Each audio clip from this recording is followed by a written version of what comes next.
Je m'appelle Daniel Lessard, président de Vigiprotec Incorporé, une entreprise de Mont-Tremblant dans les Laurentides qui œuvre en protection incendie. Dans cette vidéo, je vous explique pourquoi et comment un extincteur pourrait vous tuer.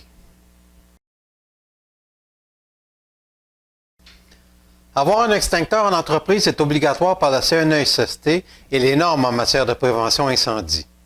À la maison, c'est de plus en plus obligé par les services d'incendie des municipalités, surtout si vous avez un appareil à combustion au bois, au gaz, au granule ou à combustible liquide.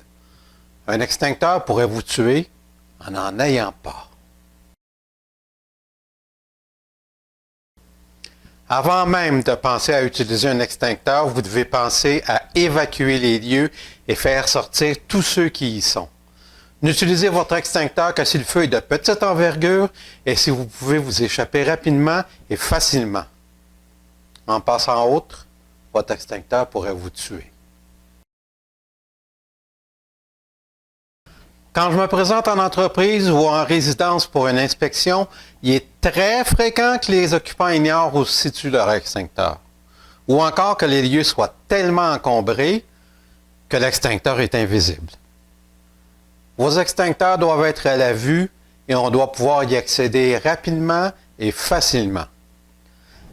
Dans les entreprises, une affiche comme celle-ci, installée à 7 pieds du sol au-dessus de l'extincteur, va vous permettre de le localiser facilement. Dans les résidences, surtout là où on fait de la location en court terme, on n'aime pas bien ça que l'extincteur soit à la vue. C'est pas bien décoratif. On devrait alors apposer une étiquette autocollante comme celle-ci sur la porte du placard ou de l'armoire où est rangé l'appareil. Votre extincteur pourrait vous tuer si vous ignorez où il est.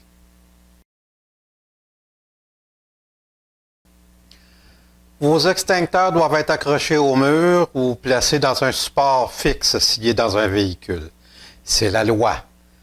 Dans cette vidéo, on voit la conséquence d'un appareil mal accroché qui chute et brise sa tête. Méchant dégât, n'est-ce pas? Le contenu des extincteurs est sous pression. On doit les entreposer et les manipuler sécuritairement. Ils doivent être accrochés au mur, le fond de l'extincteur à au moins 4 pouces du sol et la tête à au plus 5 pieds. C'est une question d'ergonomie.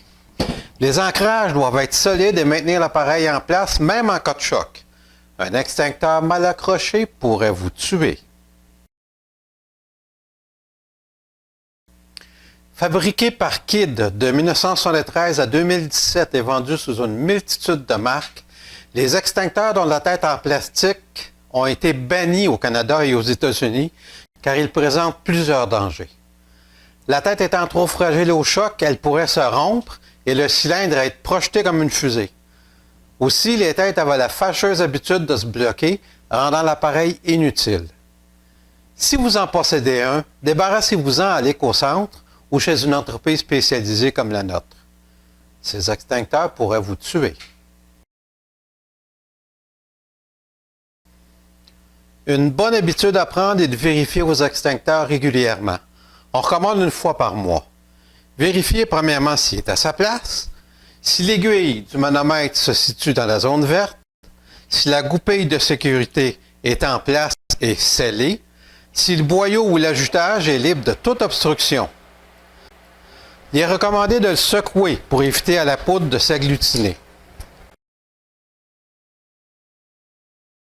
Pour s'assurer qu'il demeure fonctionnel, la norme NFPA 10 et le Code national de prévention des incendies exigent que vos extincteurs soient certifiés annuellement par une entreprise spécialisée comme la nôtre. Ce genre d'étiquette doit y être attaché. Nous devons faire des entretiens périodiques et essais hydrostatiques chaque 5 ou 6 ans, selon le type d'extincteur. Chaque fois qu'un extincteur est ouvert, que ce soit pour une recharge ou pour un entretien, on doit mettre ce genre d'étiquette au col. Et chaque fois qu'un entretien ou un essai hydrostatique est fait, on doit apposer ce genre d'étiquette sur le cylindre. C'est la loi. Ça indique que le travail a été fait dans les normes pour votre protection. Un extincteur qui n'est pas en bon état pourrait vous tuer. Cet extincteur a été entretenu et certifié il y a 4 mois par un compétiteur. Or, le cylindre est tellement rouillé qu'il ne tient plus la pression.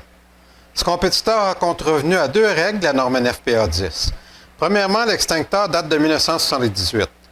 Il aurait dû être mis au rencard. On n'a pas le droit de certifier un extincteur plus vieux que 1985. Pas plus qu'un cylindre rouillé, même beaucoup moins que cela. C'est votre sécurité qui est négligée ici par cette entreprise.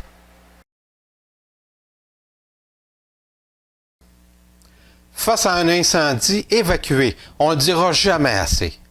Mais si vous pouvez combattre le feu avec un extincteur, il faut garder son calme et le faire en toute sécurité. Regardez, cet homme, il est tellement paniqué qu'il en échappe son extincteur et casse sa tête. On a droit à un méchant vol plané.